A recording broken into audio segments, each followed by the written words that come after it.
लोगों जो ने धान लगवाया था काला धान, उसको बिहार सरकार के पैक्स के डबल रेट पर जब हम लोगों ने खरीदना शुरू किया तो किसानों के मनोबल बढ़ा है। और अभी 1000 एकड़ में हम लोगों ने काला गेहूं लगवाया है। और काला धान जो लगवाए थे वो 3600 रुपये क्विंटल के हिसाब से सारे किसानों से खरीद। आम गेहूँ और काला गेहूँ में आकाश और जमीन जैसा फर्क है उतना फर्क होता है। इसका उपज ज़्यादा होता है, इसमें पोषक तत्व ज़्यादा होता है, इसमें 11 बीमारी जैसे ब्लैक राइस का होता है उसी तरह से बीमारी को दूर करने का ये इसमें पावर है, बहुत एनर्जेटिक होता है। नमस्कार, मैं अतुल जोशी और अभी मैं मौजूद हूँ जहानाबाद जिले के सकूराबाद थाना क्षेत्र के पतियामा गांव में। विजिटो कार्प प्राइवेट लिमिटेड का फार्मिंग हाउस में अभी मैं मौजूद हूँ और यहाँ पे हमारे साथ मौजूद हैं रुद्रेश शर्मा जो पूरे कॉन्सेप्ट के साथ ब्लैक राइस और भी बहुत सारे प्रोडक्ट जो है किसानों को उपलब्ध करा रहे हैं। तो हम इनसे बात करना चाहेंगे। बहुत बहुत स्वागत है सर हमारे एचजीटीवी में। जी सर, सबसे पहले आपसे जानना चाहेंगे जो ब्लैक राइस है, ब्लैक राइस के बारे में सर थोड़ा आप बताएं, कहाँ से आइडिया आपको मिला, कैसे आप किसान को है इसके माध्यम से कैसे आप उनको फ़ायदा पहुंचाएंगे?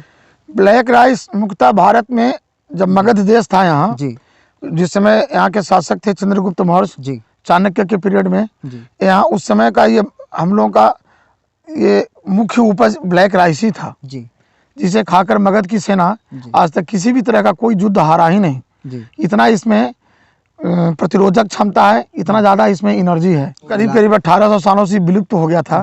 हम लोग इसको अरुणाचल प्रदेश में घूमने गए थे तो वहाँ से देखे और हमको लगा कि ये बहुत अच्छी चीज़ है। वहाँ की भाषा में इसको चखाऊ बोलते हैं जी, चखाऊ बोलते हैं। और ये मुख्यतः कम पानी वाले खेत में, ऊंचे जमीन में और बिना कोई खाद का 2 मन कट्ठा तक होता है।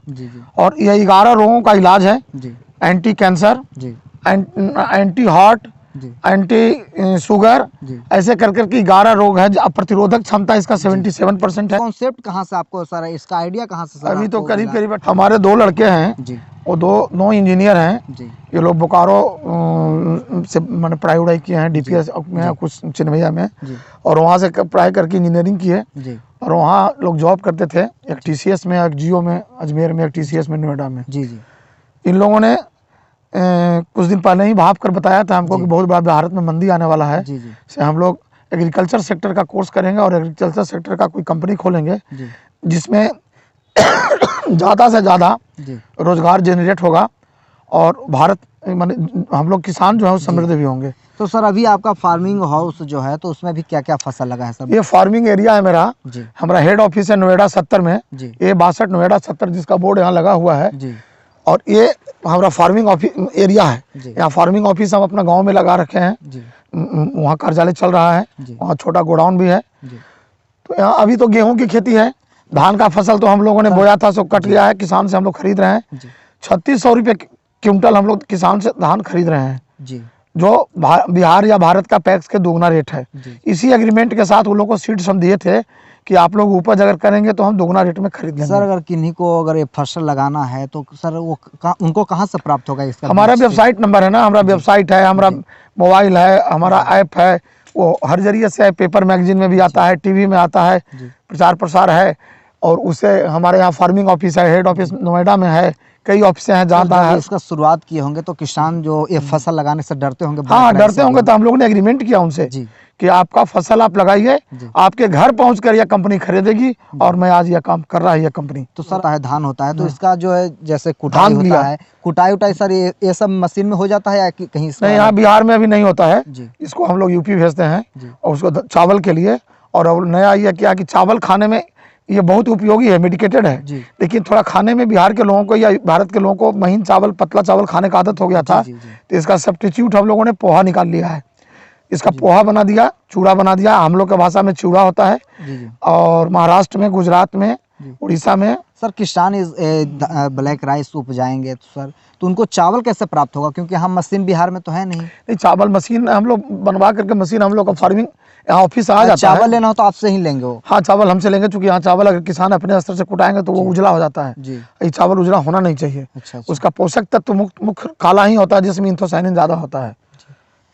तो सर हम चाहेंगे कि जो अभी गेहूं लगाए हैं, गेहूं का पौधा है, तो हमें सर वो चीज़ को दिखाएं सर, हमारे दर्शकों को दिखाएं, ताकि लोग किसान ज़्यादा से ज़्यादा देखें और इसके बारे में और जानकारी उनको प्राप्त हाँ, हो। गेहूं अगर जो लगाए है ना, तो गेहूं अभी 1 से 1.5 मन इकट्ठा होता है जी। और उसको मार्केट से 1.5 गुना रेट पर लगभग 3,000 रुपये क्विंटल हम लोग किसानों से गेहूं की खरीद लेते हैं। फाइनली हम अब पहुंच चुके हैं खेत में, जहां पे ब्लैक गेहूं लगा हुआ है और हमारे साथ रुद्रेश शर्मा भी मौजूद हैं। तो इनसे हम जानना चाहेंगे सर, आम गेहूं जो होता है और ये ब्लैक गेहूं, इसमें क्या फ़र्क होता है सर, हमारे दर्शकों को आप बताएं थोड़ा सर।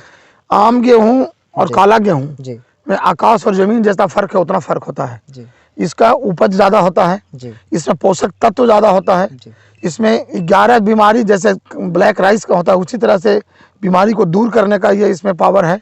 बहुत एनर्जेटिक होता है सर। तो ये कितने पहले तो इसका उपज से ही लिया जाए। जी ये बगल में गेहूं भी देख लिया जाएगा चलकर। जी एक पेड़ में जी इसमें 20 से 25 कन्नी होता है, जैसा एक कन्नी मारा हाँ, हुआ है। टेलरिंग जिसको अंग्रेजी में बोलते हमारे हैं। कैमरामैन आप ये गेहूं को दिखाएं दर्शकों को, जैसा कि अलग अलग कन्नी मारा है एक गेहूं जो एक पौधा में कितना कन्नी मारता है सर? ये 20 से 40 कन्नी तक जाता है इसमें। 20 से 40 कन्नी जाता हाँ है। हाँ।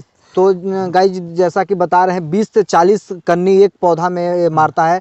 जो आम गेहूं होता है उसमें कन्नी ज्यादा नहीं होता है। इसमें जमीन नजर नहीं आता, खेत का जमीन नजर नहीं आएगा। जैसा अभी नर्सरी है, बिल्कुल हाँ, छोटा है, बिल्कुल फिर भी- नर्सरी है, लेकिन फिर भी अंदर में फैल जाएगा। जी और जब 1 महीना बचेगा 15-20 दिन, जी तब ये सब ऊपर की ओर उठेगा। सर, इसको कितना बार पटवन किया जाता है? सिंचाई किया एक बार जाता है? पटवन किए हैं, 2 बार और करेंगे।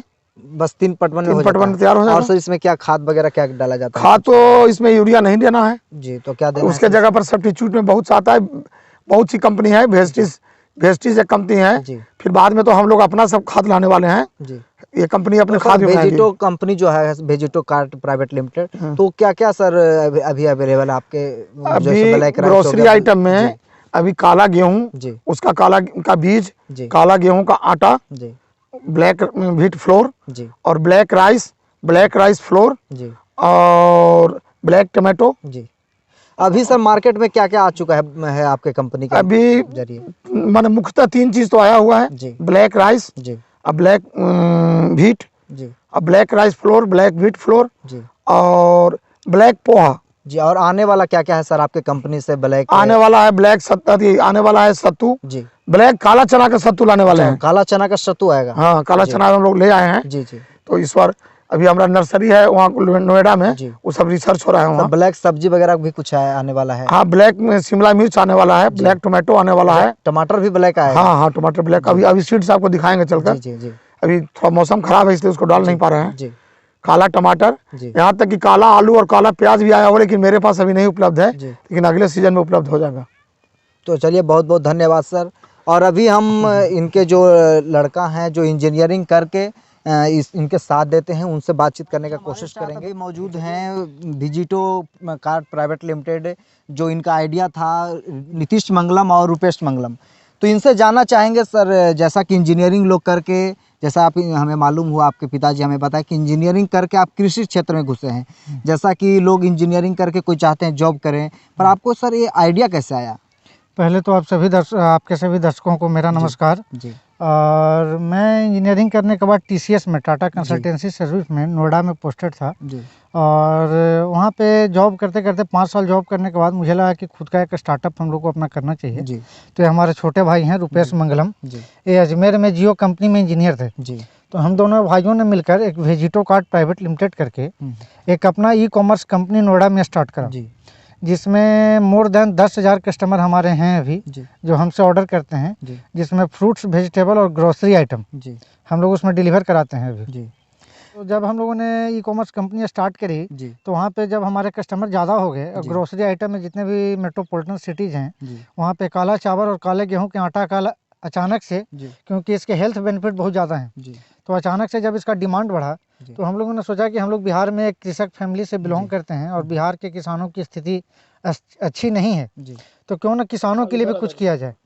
तो हम लोग जब लॉकडाउन में बिहार आए, तो यहाँ पे काला चावल और काला गेहूं की खेती को प्रमोट करना स्टार्ट किया। पूरे लॉकडाउन में करीब 800 गांव में हम लोगों ने विजिट किया जी और वहाँ के डोर टू डोर किसानों को जाके समझाया कि स्टार्टिंग में तो किसान थोड़ा कम तैयार हुए, लेकिन जब उनको फ़ायदा इसका नज़र आया और अभी हम लोगों जो ने धान लगवाया था काला धान, उसको बिहार सरकार के पैक्स के डबल रेट पर जब हम लोगों ने खरीदना शुरू किया तो किसानों के मनोबल बढ़ा है। और अभी 1000 एकड़ में हम लोगों ने काला गेहूँ लगवाया है। और काला धान जो लगवाए थे वो 3600 रुपये क्विंटल के हिसाब से सारे किसानों से खरीद रहे हैं। धान कितना लगवाए थे? धान 400 एकड़ में लगवाया 400 एकड़ में, और गेहूँ 1000 एकड़ में लगवाया है। और जब हम लोगों ने इसका लगाया और जब खरीद रहे हैं तो किसानों से खरीदने के बाद अपने गांव पतियामा में ही इसका फूड प्रोसेसिंग यूनिट लगाए हैं। और जिसमें हम लोग काला चावल, काला गेहूं का आटा, काला चावल का आटा और काला पोहा, ब्लैक पोहा, काला पोहा, ब्लैक पोहा, जो चूरा जो हम लोग मगध में चूड़ा बोलते हैं। तो महाराष्ट्र में, एमपी में, गुजरात में, उड़ीसा में, इन सब जगह सुबह का नाश्ता पोहा ही होता है। और जब इस पोहा का हेल्थ बेनिफिट इतना ज़्यादा है डायबिटीज़ में, कैंसर में, हाई ब्लड प्रेशर में और ब्रेन स्ट्रोक में, हार्ट से रिलेटेड, कोलेस्ट्रॉल से रिलेटेड इसके हेल्थ बेनिफिट इतना ज़्यादा है कि इसके डिमांड बहुत है। नीतीश जी, अब हमें बताएं सरकार की तरफ से क्या मदद मिल रही है आपको? अभी तक सरकार की तरफ से कोई सहयोग तो हम लोगों को मिला नहीं है। और अभी हम लोगों ने अपने जिलाधिकारी से, डीडीसी से और बिहार के कृषि मंत्री से भी हम लोग मिलेंगे। कुछ सहयोग हम लोग को इसमें मिलना चाहिए ताकि इसको हम और बृहद पैमाने पर कर सकें। और ज़्यादा किसान का आय डबल हो रहा है, किसान का स्वास्थ्य सुधर रहा है, यहाँ के लोगों को रोजगार मिलने के कारण यहाँ लोगों को रोजगार उपलब्ध हो रहा है जिन्हें बाहर कमाने जाने की ज़रूरत नहीं पड़ रही है। और एक जहानाबाद का प्रोडक्ट पूरे भारत में, अभी हम लोगों के पास नीदरलैंड से, नेपाल से भी काला चावल का ऑर्डर आया है।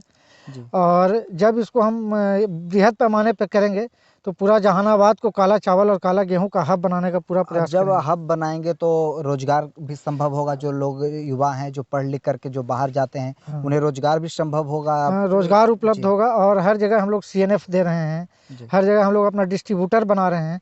सरस्वती पूजा के दिन से हम लोग अपना प्रोडक्ट लॉन्च करने वाले हैं। आप हमें दर्शकों को बताएं क्या क्या लॉन्चिंग करेंगे सरस्वती पूजा के दिन से, आप हमें दर्शकों को एक एक करके बताएं। सरस्वती पूजा के दिन से हमारे वेबसाइट पर पूरे भारत में काला चावल का आटा जिसका डोसा और इडली बनाने में काम आता है, काला गेहूं का आटा और काला पोहा, सत्तू, बेसन और कोल्ड प्रेस का सरसों तेल जो बिल्कुल शुद्ध, यानी ये सब सरस्वती पूजा के दिन से लॉन्चिंग? हाँ, सरस्वती पूजा के दिन से ये सब हम लोग लॉन्च करने वाले हैं।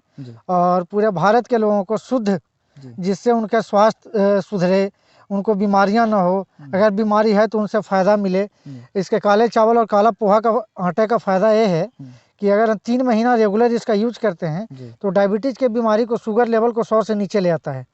तो इस तरह के इसके हेल्थ बेनिफिट हैं। तो और हमारा भारत खुद एक दूसरे देश के लोग हमारे यहाँ आके बाजार करते हैं, तो एक बिहार के जहानाबाद का प्रोडक्ट पूरे भारत में। नीतीश जी, कोई आपसे जुड़ना चाहें, आपसे सलाह लेना चाहें तो कोई आपका कॉन्टेक्ट नंबर हो या कोई कुछ हो, हमारे दर्शकों का बताएं। हमारा वेबसाइट नंबर है, हमारा नोएडा में हेड ऑफिस है। हमारे वेबसाइट से, ऐप से, हमारे मोबाइल नंबर से, व्हाट्सएप से, खुद हमारे कार्यालय पतियामा में कार्यालय है, बिहार हेड ऑफिस नोएडा में है, कार्यालय में आके संपर्क कर सकते हैं। और खुद भी हम लोग का ऐड वगैरह भी चलते रहता है, जिसमें हर बिहार के हर जिला में और यूपी के करीब 10 जिला में, झारखंड के 8 जिले में हम लोगों ने काला गेहूं और काले चावल लगवाया है। कोई आपके पास कॉन्टेक्ट नंबर हो तो हमारे दर्शकों को बताएं आप। कॉन्टेक्ट नंबर है 7701863890, 8210096568। व्हाट्सएप नंबर भी है, कॉन्टैक्ट नंबर भी है। इसके थ्रू हमसे जुड़ सकते हैं, सलाह ले सकते हैं, खेती से रिलेटेड, बिजनेस से रिलेटेड, डिस्ट्रीब्यूटरशिप लेने के लिए, CNF लेने के लिए। अब हर राज्य में, महाराष्ट्र में, MP में, गुजरात में, वहाँ से पोहा का बहुत ज़्यादा डिमांड है। तो सरस्वती पूजा शुभ दिन है, उस दिन से हम लोग इसका लॉन्चिंग करने जा रहे हैं। साइट के माध्यम से आप हमसे ऑर्डर कर सकते हैं और घर पे होम डिलीवरी की सुविधा उपलब्ध है। रुपेश जी, चाहेंगे कि हमारे दर्शकों को आप भी कुछ बताएं, ब्लैक राइस से अपनी कंपनी के बारे में बताएं कुछ। हम लोग किसानों से कॉन्ट्रैक्ट फार्मिंग करवाते हैं जी। क्या है कि बीज भी हम लोग उपलब्ध करवाते हैं जी, मार्केट भी हम लोग उपलब्ध करवाते हैं जी, ऑर्गेनिक खाद वगैरह भी हम लोग उपलब्ध करवाते हैं जी। और इससे किसानों की स्थिति सुधर रही है और यंग लोग भी इसमें आ रहे हैं। कि आइडिया कैसे आया कि हम किसान को मदद करें या किसानी क्षेत्र में, कृषि क्षेत्र में हम भी एंट्री करें? स्टार्टिंग में हम लोगों ने जॉब किया, हम जॉब पे अजमेर में थे, जियो कंपनी में थे। और जॉब करने के बाद फिर हम लोगों ने स्टार्ट किया। हम लोग नोएडा में हमारा ई-कॉमर्स कंपनी भी है, और वहाँ हम लोग ऑनलाइन डिलीवरी की कंपनी शुरू किए और फार्मिंग हम लोग दिल्ली में ही स्टार्ट किए। जी। अभी नौजवान युवा हैं, तो युवाओं से क्या कहना चाहेंगे? हम युवाओं से यही आग्रह करना चाहेंगे कि आप जो भी कृषि से जुड़े हुए हैं, अगर युवा नहीं जुड़े हुए हैं तो उनके फादर होंगे, उनके ग्रैंड फादर होंगे, कहीं ना कहीं से बिहार के लोगों का कृषि से जुड़ाव रहा है। तो कृषि के क्षेत्र में असीम संभावनाएं हैं और एग्रीकल्चर ही है, एग्रीकल्चर रिलेटेड बिजनेस ही है जो हमारे भारत की जीडीपी को बहुत ज़्यादा बढ़ा सकता है। तो हम युवाओं से यही आग्रह करना चाहेंगे कि वो कृषि के क्षेत्र में वापस आएँ और कृषि से रिलेटेड उद्योग लगा के बिहार को उद्योग का एक हब बनाया जाए। सरकार से किस तरह का मदद चाहते हैं आप? सरकार से हम लोग स्टार्टिंग में अच्छा खासा इन्वेस्टमेंट इसमें किए हैं और सरकार से यही आग्रह करेंगे कि कुछ हम लोग को इसमें सहयोग दिया जाए ताकि उद्योग लगाने में, किसानों से उनके फसल को खरीदने में, उनको जब बाहर एक्सपोर्ट करने में सरकार से हम लोग को इसमें कुछ मदद की आवश्यकता है। ब्लैक राइस पे तो प्रधानमंत्री मोदी जी भी बताए हैं अपने संबोधन में, ये चीज़ को ज़्यादा हाँ, मोदी जी के कहने के बाद से थोड़ा किसानों में ब्लैक राइस के प्रति जागरूकता आई है और अभी फरवरी फर्स्ट वीक में हम लोग यहाँ पे किसान समारोह भी करने जा रहे हैं। इसमें जो किसान अपने ट्रेडिशनल तरीके, पारंपरिक खेती से हट के कुछ नया खेती को करने के इच्छुक हैं, उन तरह के किसानों को हम लोग सम्मानित करेंगे किसान उत्कृष्ट सम्मान से, ताकि उनमें मोटिवेशन हो, उनके अगल बगल के लोग भी उनसे मोटिवेट हों और उनको लगे कि नहीं, हमारे कार्य को भी प्रशंसा मिल रही है, क्योंकि किसानों को कोई सम्मानित नहीं करता है। जो किसान समारोह हम लोग करेंगे उसमें हम लोग कोशिश कर रहे हैं कि कृषि मंत्री को और अपने जिलाधिकारी वगैरह को। तो डेट हमें दर्शकों को बताएं, कौन सा डेट होगा? अभी डेट मंत्री जी से फाइनल नहीं हुआ है।